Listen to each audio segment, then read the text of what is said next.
अम्बेडकर जी जो बातें कह रहे हैं, वो बातें हम जो अपने आसपास के समाज में जो देखते हैं, उससे वो चीज़ कनेक्ट करती है। जैसे मिसाल के तौर पे प्रेमचंद की कहानियों को अगर आप पढ़ेंगे और आप गाँव के इलाके से हैं, मान लीजिए यूपी से हैं, बिहार से हैं, तो लगता है कि कुछ आपके मोहल्ले की बात हो रही है। लेकिन जब आप शेक्सपियर की कहानियों को पढ़ते हैं, तो आप उस तरह से अपने मुआशरे से, अपने सोसाइटी से कनेक्ट नहीं कर पाते हैं। इसका ये मतलब नहीं है कि शेक्सपियर इम्पोर्टेंट नहीं है। इसका ये मतलब नहीं है कि मैं ये कह रहा हूँ कि अपनी खिड़की दरवाजे बंद कर दो। तुम्हारे गाँव के, तुम्हारे शहर के, तुम्हारे प्रदेश के जो राइटर्स हैं उन्हीं को पढ़ो। मैं ये नहीं कह रहा हूँ। मैं कह रहा हूँ कि अम्बेडकर जी की जो बातें हैं वो बहुत समझ में आती है। क्यों आती हैं? आप लोग जानते हैं। क्योंकि अम्बेडकर जी भारत की जो जाति की जो समस्याएं हैं उसके बारे में वो बात कर रहे हैं। और जाति की एक ऐसी समस्या है जिस पे लोग बात नहीं करना चाहता है। और इसी से मैं अपनी बात शुरू करूंगा कि क्यों अम्बेडकर को हमें पढ़ना चाहिए। और आप लोग, अगर आप पॉलिटिकल साइंस के हैं या फिर आप सोशियोलॉजी के हैं या हिस्ट्री के हैं या लॉ के हैं, सबके लिए अम्बेडकर कुछ ना कुछ कह रहे हैं। जेंडर स्टडीज़ के लोगों के लिए भी कुछ कह रहे हैं। और अभी डॉक्टर अम्बेडकर जी की जो यौम विलादत यानी उनका जब बर्थ एनिवर्सरी था, उस पर मैंने एक आर्टिकल लिखा था, अम्बेडकर की सोशियोलॉजिकल अंडरस्टैंडिंग लॉ के बारे में क्या थी। छोटा ही आर्टिकल था, 1500 से 2000 में था। उसको बड़ा करने का इरादा है। तो सबसे पहली बात है कि अम्बेडकर जी आपके घर की बात कर रहे हैं, आपके मुआशरे की बात कर रहे हैं, आपके सोशल प्रॉब्लम की बात कर रहे हैं। इसलिए हमें उन्हें पढ़ना है। और जो समाज के ताकतवर लोग हैं वो अम्बेडकर जी को नहीं पढ़ना चाहते हैं, क्योंकि भाई उनकी जो ताकत है, उनकी जो बालादस्ती है, जो उनका डोमिनेंस है, उस पर वो सवाल उठाते हैं, वो उनके वर्चस्व पे सवाल उठाते हैं वो। तो इसलिए अम्बेडकर जी इंपॉर्टेंट है। अब देखिए, अम्बेडकर जी की जो राइटिंग्स है आजकल आप लोगों को मैं बता दूं, हिंदी और अंग्रेजी में आसानी से उपलब्ध है। और अम्बेडकर जी की राइटिंग जो है आप लोग इंटरनेट पे आसानी से पा सकते हैं। पीडीएफ में भी है, टेक्स्ट में भी है। और अगर आप चाहें तो अम्बेडकर जी की जो राइटिंग्स है वो कलेक्टेड वॉल्यूम्स अंग्रेजी की 2000 में मिलती है और हिंदी की 1000 में मिलती है, 20 किताबें। ये भी आसानी से आप दिल्ली से अम्बेडकर फाउंडेशन से ले सकते हैं। अब आपको लगता होगा कि ये सब छोटी छोटी बातें क्यों बता रहे हैं। मैं इसीलिए बता रहा हूँ कि ये इन्फॉर्मेशन लोग आपको सेमिनार में नहीं देते हैं, बहुत ही थोड़ा टेक्निकल टर्म में आपको बात करेंगे। मैं आपको एक सीनियर के तौर पे मैं अम्बेडकर जी के बारे में कुछ बात करना चाहता हूँ। तो अम्बेडकर जी का लिटरेचर बिल्कुल मौजूद है, हिंदी में भी है, अंग्रेजी में, तो आप उनको पढ़िए। तो अम्बेडकर जी ने कम से कम 20 वॉल्यूम में किताबें लिखी है। 20 वॉल्यूम, कम से कम मैं कह रहा हूँ। किन किन विषयों पे लिखा है अम्बेडकर जी ने? कास्ट, सब लोग जानते हैं। डेमोक्रेसी के बारे में लिखा है, माइनॉरिटीज के राइट्स के बारे में लिखा है, एफर्मेटिव एक्शंस के बारे में लिखा है, सोशल जस्टिस के बारे में लिखा है, इंडियन हिस्ट्री के बारे में लिखा है, इंडियन इकोनॉमी के बारे में लिखा है, कॉलोनियल पीरियड के बारे में लिखा है, कांग्रेस का क्रिटिक लिखा है, राष्ट्रीय आंदोलन नेशनलिस्ट मूवमेंट का भी क्रिटिक है, दलित और मार्जिनलाइज पॉइंट ऑफ व्यू के साथ। अम्बेडकर जी ने आपको जो एक पूंजीवादी डेमोक्रेसी है, जो एक कैपिटलिस्ट जो सिस्टम है, उसके क्या क्रिटिसिज्म है उसको भी लिख। मुस्लिम समाज के बारे में भी कहीं कहीं वो बहुत ही क्रिटिकल लिखे हैं। अब मैं ये नहीं चाहूंगा कोई चीज मैं आपको छुपा के बोलूं, इसीलिए छुपा के मैं नहीं बोलना चाहता हूं कि क्या होता है कि राइट विंग फोर्सेज जो हैं वो कई बार अंबेडकर जी का इस्तेमाल माइनॉरिटी के खिलाफ करते हैं। अनकंफर्टेबल सवाल से भागना नहीं है, हाँ भागेंगे तो जो राइट विंग फोर्सेज हैं वो इस्तेमाल करेगी और आपको हमेशा डराएगी। अब देखिए, अब मैं आपको बता रहा हूं कि कास्ट के बारे में अंबेडकर जी ने क्या कहा है। कोई बताएंगे इसमें से? कोई हमारे दोस्त जो बैठे हुए हैं, जो हमारे स्टूडेंट लोग हैं, बताइए तो आपको क्या लगता है अंबेडकर जी ने कास्ट के बारे में क्या कहा है? बताइए, कोई बोलिए, क्या कहा है कास्ट? नहीं, हम नहीं चाहते कि आप उनको कोट करें। I don't want you to quote doctor Ambedkar, I want you to express what you think about doctor Ambedkar. उन्होंने कास्ट के बारे में क्या कहा है, आप क्या समझते हैं, ये बोलिए। कोई एक अनम्यूट करो और आराम से बोलिए। हाँ, evening sir. Good evening. Sir basically doctor जो बी आर अम्बेडकर हैं उन्होंने कास्ट डिस्क्रिमिनेशन के बारे में बात की है एंड बिकॉज ऑफ सर वो खुद उससे बहुत चैलेंज कर रहे हैं। बिल्कुल राइट।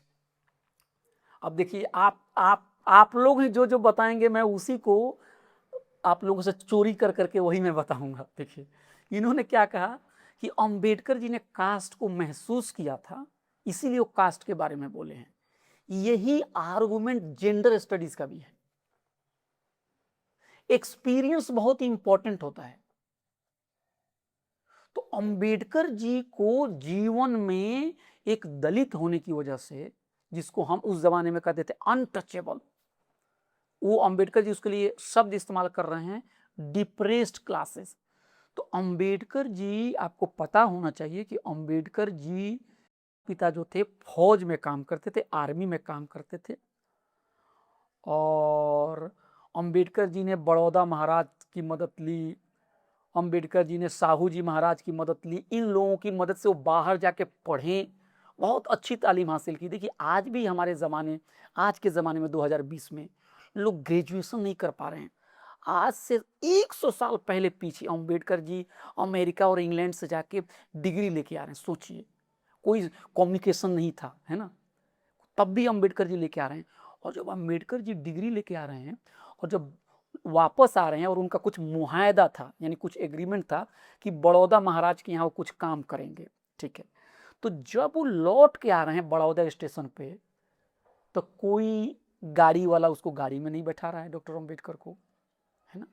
कोई कह रहा है कि हम बैठाएंगे लेकिन चलाना तुमको पड़ेगा। कोई होटल वाला उनको होटल नहीं दे रहा है। और जब वो बड़ौदा महाराज के यहाँ काम भी करते थे, तो दलित होने के वजह से, बावजूद इसके कि वो एक बड़े अहदे पे थे, पढ़े लिखे थे, ब्रिलियंट थे, क्या था उनका कि उनके साथ भेदभाव नीचे के अफसर भी करते थे। पीएचडी करने के बाद भी उस इंसान को बराबरी नहीं मिली। और अंबेडकर जी कई जगह पे कह रहे हैं कि बाल काटने के लिए जो बार्बर हैं वो जानवर का बाल काट सकते हैं, लेकिन वो एक दलित का बाल काटने में हिचक रहे हैं। अंबेडकर जी ने 1927-28 में महार सत्याग्रह शुरू किया था, शायद 27 या 28 की बात होगी। तो उस जमाने में अंबेडकर जी जो पत्रिका में लिख रहे हैं, अपने मैगजीन में लिख रहे हैं, बहुत सारे उन्होंने मैगजीन में निकाला, जनता, बहिष्कृत भारत, मूक नायक, 3-4-5 बहुत निकाला। तो अंबेडकर जी की लेखनी में खुद पढ़ा, तो उसमें वो लिख रहे हैं कि जब अंबेडकर जी, महाड़ एक जगह है, वहाँ पे जब उन्होंने तय किया कि एक सरकारी तालाब है, प्राइवेट नहीं था वो, सरकारी था, किसी सरकारी ऑफिस के अंदर में था, और सरकार ने ऑर्डर भी दे दिया था कि ये पानी कोई भी पी सकता है। ऐसा नहीं था कि कोई अंबेडकर जी गैर कानूनी काम कर रहे थे। ये बात शायद पहले महाराष्ट्र और बॉम्बे के असेंबली में भी ये बात उठ चुकी थी। तो मान लीजिए कि आपके इलाके में कोई ब्लॉक हो, वहाँ पे कोई ये हो, क्या कह रहे हैं, कोई तालाब हो, वहाँ पे पानी पीने की जगह हो, सरकारी तालाब हो, सरकार ने नोटिस भी निकाल दिया कि कोई भी पी सकता है, फिर भी दलित को पानी पीने की इजाज़त नहीं है। तो अंबेडकर जी कुछ लोगों के साथ वहाँ गए, वहाँ पे भाषण हुआ, सत्याग्रह हुआ, और आखिर में ये लोग चुपचाप जाके वहाँ से पानी पिए। पानी पीने के बाद क्या हुआ, जरा सोचिए, उन लोगों को पीटा गया। यहां तक कि जो सरपसंद लोग थे, जो ताकतवर लोग थे, उन्होंने, जो पीटे नहीं गए, उनको ये कहा गया कि तुम अपने गांव में लौट के जाओगे तो वहां कोई ना कोई तुमको पीटेगा। समझ लीजिए। और क्या हुआ कि जो ऊंची जाति के जो लोग थे, जो कट्टरपंथी लोग थे, उन्होंने गोबर से लाके उस तालाब को कुछ उसकी साफ सफाई की। तो आप जरा सोचिए कि एक इंसान पानी नहीं पी सकता। एक इंसान ने अगर पानी पी लिया तो उसको साफ करने के लिए लोग गोबर का इस्तेमाल कर रहा है। मैं ये बातें, इतिहासकार होने की वजह से मैं कोई बातें, ये नानी और दादी की कहानियां नहीं है, ये अंबेडकर जी की खुद लिखी हुई कहानियां है। अनुभव बहुत इंपॉर्टेंट होता है। इसलिए आप राष्ट्रीय आंदोलन को देखेंगे तो राष्ट्रीय आंदोलन में देखेंगे कि लोग जो हैं वो किसकी बात कर रहे हैं, राष्ट्र की बात कर रहे हैं। लोग जो हैं, बहुत सारे राष्ट्रवादी नेता हैं, धर्म के उत्थान की बात कर रहे हैं, और अंबेडकर बात दलित समाज की कर रहे हैं। और अंबेडकर ये बार बार ये बात कहते थे, जब मुल्क की बात आएगी तो मैं अपने स्वार्थ को कुर्बान कर दूंगा। When it comes to national interest, I will sacrifice my own individual interest. But when it comes to national interest and the rights of the Dalit, I will go with the rights of the Dalit. क्योंकि अंबेडकर को लगता था कि जो ऊंची जाति के जो लीडर हैं वो राष्ट्र की बात तो कर रहे हैं, लेकिन आज़ादी के बाद में दलितों को क्या अधिकार मिलेगा इसके बारे में उनका कोई बहुत बड़ा सरोकार नहीं है। आज़ादी हम भी चाहते हैं, आज़ादी के बाद क्या, व्हाट फॉर दलित्स। तो अंबेडकर जी को कई लोग कहते थे अंग्रेज के वो, मतलब अंग्रेज परस्त थे, राष्ट्रभक्त नहीं थे।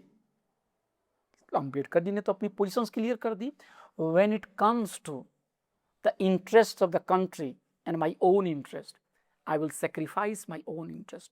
But when it comes to the interest of the Dalit community, the most marginalized community and the nation, I will go for Dalit rights. क्योंकि उनको पता है कि समाज में सबसे नीचे पावदान पे जो इंसान है उसके हक में बात करना ही राष्ट्रभक्ति है। राष्ट्रभक्ति आजकल क्या है, फ्रिज चेक करना, किसके फ्रिज में क्या रखा हुआ है ना। आप समझ रहे हैं मैं क्या बोल रहा हूं। लेकिन राष्ट्रभक्ति असली क्या है, जब आप सबसे कमजोर इंसान के हकों को आप उसके साथ खड़े होते, क्योंकि जब सबसे कमजोर इंसान बेहतर हो गया तो सब बेहतर हो गए।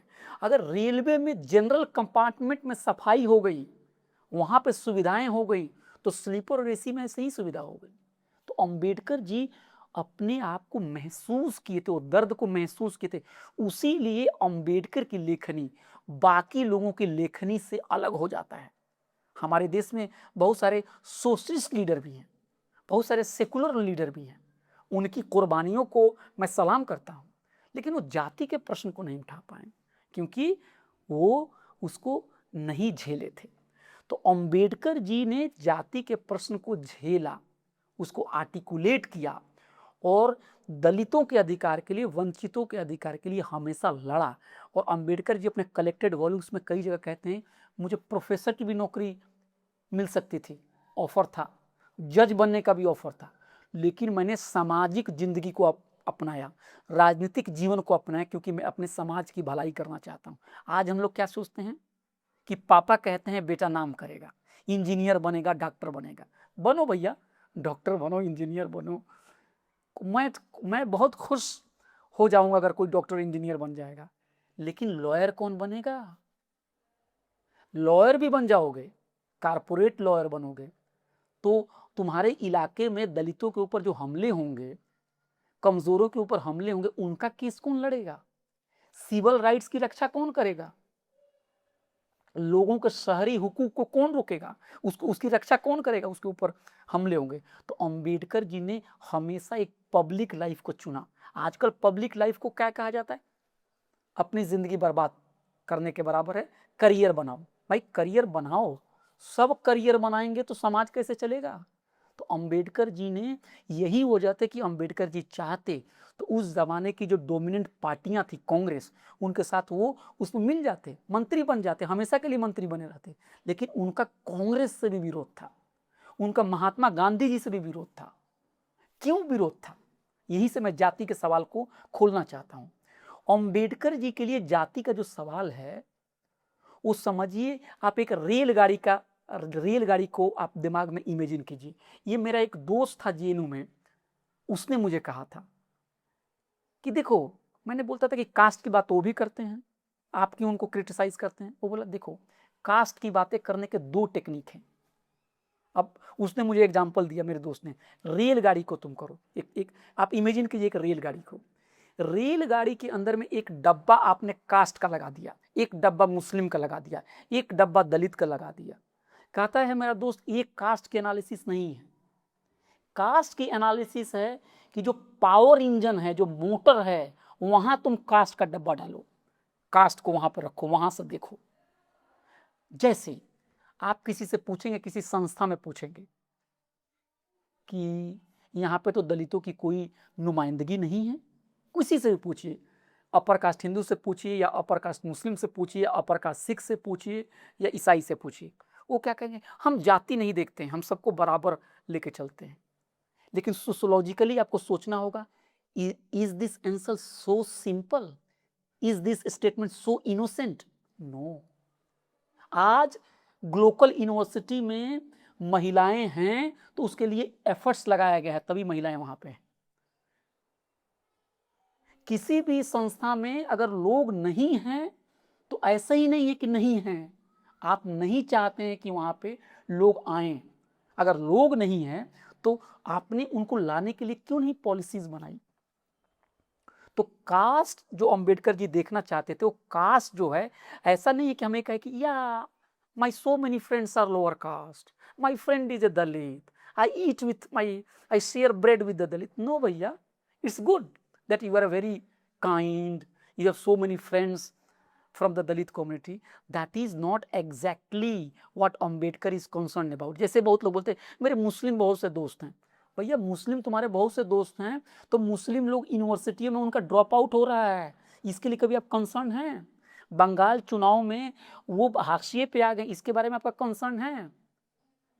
वो उनकी हालत हायर एजुकेशन में सबसे ज्यादा खराब हो गई, इसके बारे में आपका कंसर्न है? उनको ठीक है, तुम धर्म के नाम पर रिजर्वेशन तुमको प्रॉब्लम है, तो किसी और के नाम पे उनको आगे लाने के लिए कुछ कंसर्न आपका है? माई friend is a Muslim and he is my best friend. तो अंबेडकर जी ने कभी भी कास्ट को टोकनिज्म के तौर पर नहीं देखा है। कास्ट से किसी चीज को देखने का मतलब है कि वंचित तबके के लोग उसमें उनकी भागीदारी है कि नहीं, डिसीजन मेकिंग में उनकी भागीदारी है कि नहीं है। और अंबेडकर एक और बात कहते थे, चैरिटी नहीं चाहिए मुझे, दलित के लिए चैरिटी मत कीजिए please, don't be so kind hearted towards Dalit, empower Dalit, give a space to Dalit to make laws. क्योंकि अंबेडकर जी बार बार कहते थे भारत का जो समाज है वो जातियों में बटा हुआ है, और भारत के लोग जो होते हैं जातिगत मानसिकता से इस तरह से ग्रस्त हैं कि वो अपने फायदे और अपने जाति के फायदे से आगे देख ही नहीं पाते हैं। इसीलिए डॉक्टर अंबेडकर 25 नवंबर 1949 को जब कॉन्स्टिट्यूशन बनकर तैयार हो गया था तो उन्होंने आखिरी अपनी स्पीच दी थी, और उसमें उन्होंने एक बात कही थी, अच्छा कानून होने से न्याय नहीं मिलेगा, अच्छा कानून को इंप्लीमेंट करने वाले लोग वंचित तबके से होने चाहिए। सेकुलरिज्म की बात करने से मुसलमानों को हक नहीं मिलेगा, मुसलमानों को आईएएस बनने से, आईपीएस बनने से, उनको लीडर बनने से उनको हक मिलेगा। तो अंबेडकर ने कास्ट के डिस्कोर्स को लाया, इसलिए नहीं कि he was only interested in tokenism. Ambedkar ने कास्ट को क्रिटिकली देखा, और यहीं पे गांधी जी से उनका मतभेद था। गांधी जी अनटचेबिलिटी के खिलाफ थे, अनटचेबिलिटी को खत्म करने के लिए उन्होंने बहुत सारे आंदोलन भी किए, लेकिन अंबेडकर जी का कहना था बगैर जाति के क्या अनटचेबिलिटी खत्म होगी? आप बताओ, आपको मान लीजिए यहाँ पे जख्म है, तो क्या आप पेन किलर ले लेने से जख्म दूर हो जाएगा, दर्द दूर हो जाएगा? भैया जख्म का इलाज करना होगा।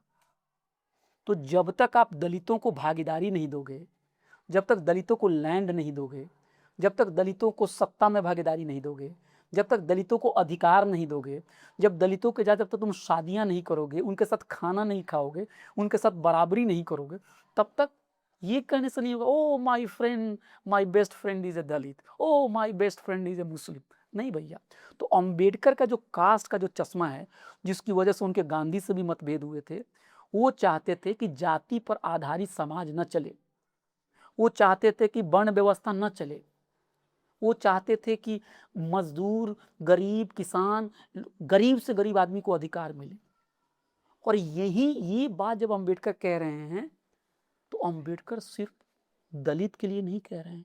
अब आप में से कोई सवाल पूछ सकता है, I am not a Dalit, why should I support Ambedkar, why should I support Ambedkar? भैया आपके लिए भी अंबेडकर बात कर रहे हैं, हो सकता है डायरेक्ट ना कर रहे हो, लेकिन इनडायरेक्ट कर रहे हैं। कैसे? ये यहाँ पे मैं दूसरे कॉन्सेप्ट का बात करूंगा डॉक्टर अंबेडकर का, और वो है democracy and minority rights. Ambedkar, हम लोग डेमोक्रेसी पढ़ते हैं पॉलिटिकल साइंस में, आप लोग भी पढ़ते हैं। अंबेडकर का डेमोक्रेसी पे कुछ अंडरस्टैंडिंग कोई पढ़ाता ही नहीं है। वेस्टर्न राइटर को पढ़ाते हैं, भाई पढ़ना है वेस्टर्न राइटर को, हम कोई ईस्टर्न और वेस्टर्न में कोई हम दीवार नहीं खींच रहे, हम पढ़ेंगे वेस्टर्न को, खूब पढ़ेंगे, दिन रात पढ़ेंगे। लेकिन अंबेडकर भी डेमोक्रेसी के बारे में बहुत कुछ कह रहे हैं। अंबेडकर कह रहे हैं डेमोक्रेसी के बारे में, क्या कंट्रीब्यूशन उनका, कि डेमोक्रेसी जो है, दो बातें बहुत इंपॉर्टेंट है अंबेडकर का डेमोक्रेसी को समझने के लिए। डेमोक्रेटिक मीन्स के थ्रू, डेमोक्रेटिक रास्ते से हम समाज में गैर बराबरी को दूर करेंगे, चाहे वो सामाजिक गैर बराबरी हो, चाहे आर्थिक गैर बराबरी हो, चाहे सोशल इनइक्वालिटी हो, चाहे इकोनॉमिक इनइक्वालिटी हो। और इसीलिए अंबेडकर 25 नवंबर 1949 को जब आखिरी स्पीच दे रहे हैं तो क्या कह रहे हैं कि हमने डेमोक्रेसी बना लिया, राजनीतिक अधिकार दे दिए, पॉलिटिकल राइट्स दे दिया। पॉलिटिकल राइट्स का मतलब क्या है कि अभय कुमार भी लाइन में लगे हुए हैं, असिस्टेंट प्रोफेसर, और उसी कॉलेज का कोई चपरासी भी उनके पीछे लाइन लगा हुआ है, कोई रिक्शा वाला भी लगा हुआ है, और सबको एक ही वोट है। लेकिन वोट देने के बाद अभय कुमार है असिस्टेंट प्रोफेसर अपने घर में आके लस्सी पी रहे हैं, अपने घर में आराम कर रहे हैं, लेकिन जो रिक्शा वाला है वो रिक्शा खींचने चला गया, वो भूखा है। तो डेमोक्रेसी कैसे काम करेगा जब आप समाज में इतनी ज़्यादा गैर बराबरी रखोगे। तो डॉक्टर अंबेडकर का कहना था कि जिस डेमोक्रेसी को तैयार करने में, जिस आज़ादी को पाने में हम लोगों ने इतनी मेहनत की, अगर हमने लोगों को आर्थिक अधिकार नहीं दिया, सामाजिक अधिकार नहीं दिया, तो लोग इस सिस्टम से नाराज हो जाएंगे और इस सिस्टम को उखाड़ फेंकेंगे। ये अंबेडकर 1949 में कहते गए। आज क्या हो रहा है, गैर बराबरी बढ़ रही है। दुनिया के जितने भी बड़े बड़े बिलियनियर हैं, खरबपति, अरबपति, सब भारत से ही निकल रहे हैं। 40% संसाधन भारत का जो है, उसके ऊपर यहाँ के टॉप 1% लोगों का अधिकार है। जो पार्टी सत्ता में है, जो हर चुनाव जीत रही है, वो मुसलमान को टिकट ही नहीं देती है। ये दुनिया की चौथी लार्जेस्ट बड़ी इकोनॉमी है, या 5वीं है। लोग कहते हैं अब कल तीसरी हो जाएगी तो दूसरी हो जाएगी। अच्छा है, हो जाए, हम भी चाहते हैं कि हो जाए। लेकिन जब ह्यूमन डेवलपमेंट इंडेक्स की बात आती है तो हम कहाँ चले जाते हैं, 130 नंबर पे जाते हैं। कितने पे जाते हैं? फ्रीडम, जो स्पीच, अब देखिए, आपको प्रेस का फ्रीडम देखिए हम कहाँ हैं। चाइल्ड मोर्टालिटी के रेट में हमारा रिकॉर्ड जो है भूटान और श्रीलंका से भी खराब है। तो भाई 49 में अंबेडकर जी कह रहे हैं कि डेमोक्रेसी का मतलब है गरीबी और गैर बराबरी को दूर करना, लोगों को बराबर करना, आर्थिक अधिकार देना। और हम 60 साल के बाद, 70 साल के बाद हम क्या कर रहे हैं, अखबार में एडवर्टीजमेंट आ रहा है, सरकार आज ही के पेपर में है, इतना पैसा खर्च करके, क्या बोलिए, सोमनाथ मंदिर जो है ये हमारे गौरव का प्रतीक है। भैया सोमनाथ में लोग जा रहे हैं, पूजा कर रहे हैं, स्टेट को इतना ज़्यादा इसको एक सेलिब्रेशन के तौर पे लेने की क्या ज़रूरत है? क्या आप सब जानते हैं कि सोमनाथ क्या था, सब जानते हैं। और रोमिला थापर की किताब भी सोमनाथ के ऊपर है, उसको भी पढ़िए, वो तो नहीं पढ़ेगा कोई। तो मैं ये कह रहा हूँ कि अंबेडकर का एक और बहुत ही इंटरेस्टिंग चीज़ है कि डेमोक्रेसी जो है वो गैर बराबरी दूर करने की जगह की का एक माध्यम है। और अंबेडकर कह रहे हैं कि इकोनॉमिक एंड सोशल जस्टिस के बगैर, डेमोक्रेसी के बगैर पॉलिटिकल डेमोक्रेसी का कोई मतलब नहीं है। और अंबेडकर यहीं से एक और बहुत ही हम बात करें, माइनॉरिटी राइट्स। अच्छा, अब माइनॉरिटी राइट्स को आप हिंदी में उसका अनुवाद करेंगे तो कहेंगे अल्पसंख्यक अधिकार, ठीक है। उर्दू में कहेंगे अक़लियती हुकूक। और जैसे ही वर्ड आता है अक़लियत, अल्पसंख्यक, तो आता है हमारे दिमाग में मुसलमान। अच्छा, तो मुसलमानों के लिए अधिकार देना है, हिंदुओं के लिए नहीं देना है। नहीं भैया, अंबेडकर कुछ और ही कह रहे हैं भाई। He is not talking about Muslim alone. Ambedkar के आइडिया में माइनॉरिटी जो है वो एक रिलीजियस कैटेगरी ही नहीं है। न्यूमेरिकली जो लेस रिलीजियस कैटेगरी होती है वही माइनॉरिटी नहीं होती है। जो सोशली ऑप्रेस्ड है वो भी माइनॉरिटी है, जो डिस्क्रिमिनेटेड है वो भी माइनॉरिटी है, जो एक्सप्लॉइटेड है वो भी माइनॉरिटी है, जिसको पावर से वंचित कर दिया गया वो भी माइनॉरिटी है, जिसको कल्चरली थ्रेटन किया गया वो भी माइनॉरिटी है, और जिसको मटेरियल अधिकारों से भी थ्रेटन किया जा रहा है वो भी माइनॉरिटी है। तो अंबेडकर के लिए माइनॉरिटी दलित भी हैं, आदिवासी भी हैं, रिलीजियस माइनॉरिटी ईसाई, मुसलमान, सिख भी हैं। यानी अंबेडकर की निगाह में माइनॉरिटी जो है वो सिर्फ एक रिलीजियस कैटेगरी नहीं है। और इसीलिए अंबेडकर कह रहे हैं कि डेमोक्रेसी के सक्सेस का जो जो जो बैरोमीटर है वो ये है कि माइनॉरिटी के कंडीशंस कैसे हैं। माइनॉरिटी को अधिकार नहीं दोगे, और अधिकार देने का मतलब चैरिटी नहीं, आपको उसको बराबर के अधिकार देने होंगे, आपको उसको डिसीजन मेकिंग में शामिल करना पड़ेगा, आपको उसको पावर शेयरिंग में शामिल करना पड़ेगा। वो आपका कॉलीग है, आपका बराबर है, वो भी पार्लियामेंट में बैठ कर लॉ बनाएगा, वो भी पार्लियामेंट में बहस करेगा। हम अम्बेडकर ये बार बार बात कहते हैं कि राष्ट्रवादी जो नेता थे वो बार बार अंग्रेजों से कहते थे we don't want rule by the foreigners. Gandhi ji Hind Swaraj में एक बात कह रहे हैं कि दूसरों की जो हुकूमत है कितनी भी अच्छी हो हमें नहीं चाहिए, हमारी हुकूमत एनार्की पर भी बेस्ड है, हमें चाहिए। तो अम्बेडकर इसी लॉजिक को आगे बढ़ाते हैं। अच्छा, अंग्रेजी हुकूमत आपको नहीं चाहिए क्योंकि वो बाहरी है, तो दलित के ऊपर गैर दलित क्यों राज करेगा? तो इसीलिए अंबेडकर ने माइनॉरिटी राइट्स की जो बात की है वो बहुत ही इंपॉर्टेंट है डेमोक्रेसी के अंदर में, क्योंकि उसमें उन्होंने जितने भी वंचित तबके हैं उनकी अधिकार की बात की है। और यहीं पे अंबेडकर का जो कंट्रीब्यूशन है वो लॉ में बहुत इंपॉर्टेंट हो जाता है। लॉ अच्छा बनाने से नहीं होगा, लॉ को इम्प्लीमेंट करने वाले भी लोग वंचित तबके से होने चाहिए। मिसाल के तौर पे कोई थाना है, पुलिस स्टेशन है, किसी महिला के साथ बुरा सलूक हुआ, कोई महिला अगर वहां पर जाएगी और पुलिस थाने में कोई पुरुष इंस्पेक्टर बैठा हुआ है तो वो एक अंदाज में बात करेगा, लेकिन वहीं पे अगर कोई महिला पुलिस इंस्पेक्टर हो तो महिला को एक कॉन्फिडेंस आएगा कि चलो ये हमारा दर्द समझ सकती है। तो इसलिए अंबेडकर ने तमाम वंचित तबके की भागीदारी, हिस्सेदारी के लिए रास्ता खोला है। अंबेडकर चाहते थे proportionate representation and effective representation. Proportionate के साथ साथ उन्होंने इफेक्टिव भी वर्ड डाला है, इसको जरा आप याद कीजिए, इसको ध्यान रखिएगा। प्रोपोर्शनेट को हिंदी में कहते हैं अनुपातिक, उर्दू में कहते हैं मुतनासिब, और इफेक्टिव को कहेंगे असरदार। आसान शब्दों में मान लीजिए एक हाउस है, उसमें कम्युनिटी ए जो है उसकी आबादी 5% है। मान लीजिए आपने 5% उसको प्रोपोर्शनेट रिप्रेजेंटेशन दे दिया, 5 लोग चुन के आ गए, कोई लॉ बना, हाँ भैया ये लॉ बन रहा है, 5 लोगों को आपत्ति है जो मान लीजिए माइनॉरिटी कम्युनिटी के, उन्होंने कहा कि हम इसके विरोध में, ठीक है विरोध में आइए वोटिंग करा लीजिए। वोटिंग हुआ, 95 एक तरफ गया, 5 एक तरफ गया, पास हो गया। तो वहां पे माइनॉरिटी राइट्स प्रोपोर्शनेट तो है, इफेक्टिव नहीं है। अगर वो इफेक्टिव नहीं है तो वो यूजफुल नहीं है। हाँ, तो वो यूजफुल नहीं है ना। तो इसलिए अंबेडकर ने कहा है इफेक्टिव भी होना चाहिए। इफेक्टिव का मतलब होना है माइनॉरिटी को some sort of veto power होना चाहिए, क्योंकि अगर माइनॉरिटी चाह रहा है कि वक्फ बिल ना पास हो तो गवर्नमेंट जबरदस्ती वक्फ बिल पास ना करे। अगर माइनॉरिटी चाह रहा है कि कोई लॉ आए जिसमें हेट स्पीच को रोका जाए तो वहां पे गवर्नमेंट उसकी बातों को सुने। यानी माइनॉरिटीज जो है उसको एक सही में उसका इंपावरमेंट हो। और माइनॉरिटीज का मतलब not only Muslim please, and not only Dalit, उसमें आदिवासी भी आएगा, और बांग्लादेश का हिंदू भी माइनॉरिटी आएगा, उसके लिए भी हमें खड़ा होने की जरूरत है। तो हम ये कह रहे हैं कि जो माइनॉरिटीज है, माइनॉरिटी सिर्फ मुस्लिम नहीं है।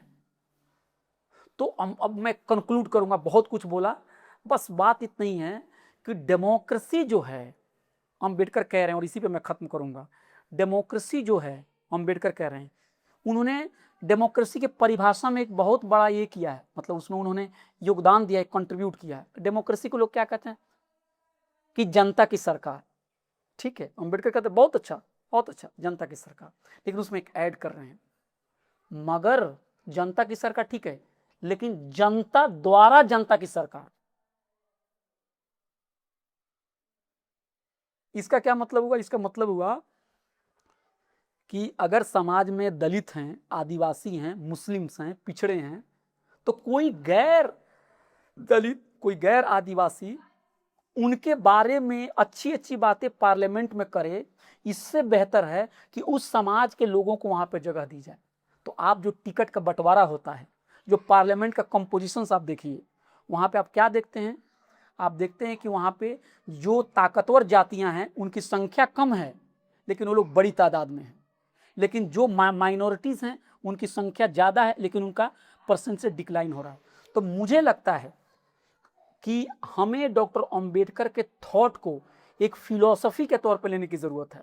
हमें अंबेडकर के थॉट को बिल्कुल लिटरल सेंस में पढ़ने की ज़रूरत नहीं है। अंबेडकर कई बार बात भी कहते हैं कि मेरे समाज का दर्द मेरे ऊपर इतना है कि मैं और लोगों के बारे में क्या ही कर सकता हूँ। तो अंबेडकर ने ओबीसी के लिए क्या किया, अंबेडकर ने मुस्लिम्स के लिए क्या किया, ये सवाल मुझे लगता है बेहतर तरीका नहीं है।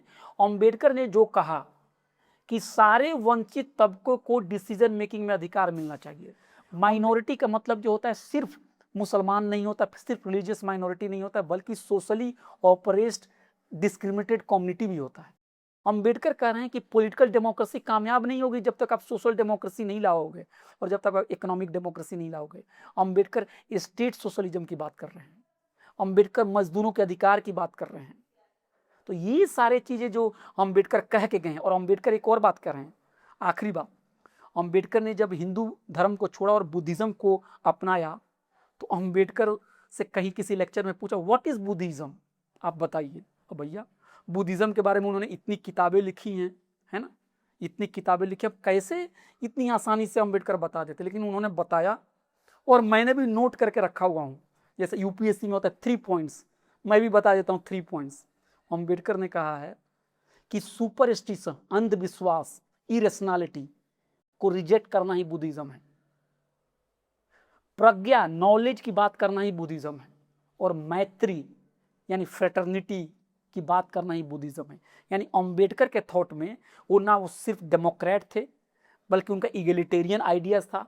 न सिर्फ वो वंचितों को अधिकार देना चाहते थे, न सिर्फ वो कास्ट बेस्ड डिस्क्रिमिनेशन को गांधी जी की तरह सिर्फ उसको एक अनटचेबिलिटी तक ही नहीं देखते थे, बल्कि कास्ट को वो इकोनॉमी, सोसाइटी, पॉलिटिक्स सब जगह देखते थे, उसके फैक्टर को हर जगह वो देखते थे। बल्कि अंबेडकर एक रैशनल व्यक्ति भी थे। अंबेडकर नॉलेज से सोचने वाले व्यक्ति थे। अंबेडकर ने अंधविश्वास को त्यागा। अंबेडकर ने महिलाओं के अधिकार के लिए बात किया है। हिंदू कोड बिल जो था वो लाना चाहते थे बहुत ही रेडिकल तरीके से। और अंबेडकर, मैंने कहा ना शुरू में कि अंबेडकर जी के मुस्लिम सोसाइटी से भी कुछ मतभेद हैं। अगर उनकी किताब थॉट्स ऑन पाकिस्तान पढ़ेंगे तो महिलाओं की दशा को लेके जो मुस्लिम समाज के हैं उस पर भी उनकी टिप्पणी है, बड़ी तीखी टिप्पणी है।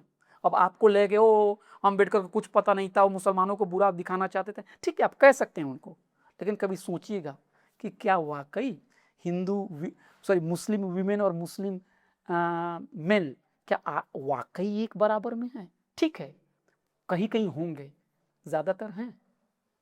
अंबेडकर ने जो लेंस दिया कास्ट का देखने के लिए, क्या वो अप्लीकेबल मुस्लिम सोसाइटी में भी नहीं होता है? कुछ हद तक, थोड़ा कम थोड़ा ज्यादा नहीं होता है? क्या इंस्टीट्यूशन में हम सबको बराबरी देते हैं? तो ये अंबेडकर के इनसाइट को हमें लेने की जरूरत है। और हमको लगता है कि एक बहुत ही की थिंकर हैं। कहीं कहीं अंबेडकर की चीज़ों से आपको आपत्ति भी हो सकती है। तो मैं तो यही कहूँगा कि कोई भी व्यक्ति अगर वो लिख रहा है और वो फरिश्ता नहीं है तो उससे गलतियाँ होंगी, उसकी कमियाँ होंगी। आने वाले दौर में उन चीज़ों से आगे बढ़ने की भी ज़रूरत है। लेकिन 20वीं सदी में जो अंबेडकर ने किया वो बहुत किया।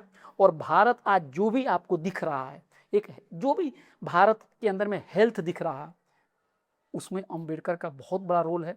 नहीं तो आप देख लीजिए कि प्री अंबेडकर जो सोशल ऑर्डर था वो कैसा था और अभी कैसा है। हाँ, एक राइट विंग एक्सीडेंसी है, एक राइट विंग शिफ्ट हमारी पॉलिटिक्स की है, लेकिन मुझे लगता है कि इसका भी इलाज जो है, इसका भी जो रास्ता है वो वंचितों के बीच में यूनिटी से ही होगा। और कहीं ना कहीं अंबेडकर का जो इंसाइट है वो हमें हेल्प करेगा इस पूरी चीज़ों को समझने के लिए। आप लोगों ने मुझे मौका दिया और मैं बता रहा हूँ, मैं कोई प्रिपेयर्ड करके नहीं आया हूँ। नहीं आया था। मुझे लगा कि कुछ एक फ्रीली मैं कुछ आप लोगों से बात करूं, और इसलिए मैंने जानबूझ कर सोचा कि जो हमारी ज़बान है हिंदुस्तानी, उसमें बात हो तो शायद बात दिल तक पहुंचेगी। कभी भी आप लोग मुझसे कोई भी मटेरियल चाहिए, कुछ भी चाहिए, कभी भी बात कीजिए। आपका बहुत बहुत शुक्रिया। Thank you.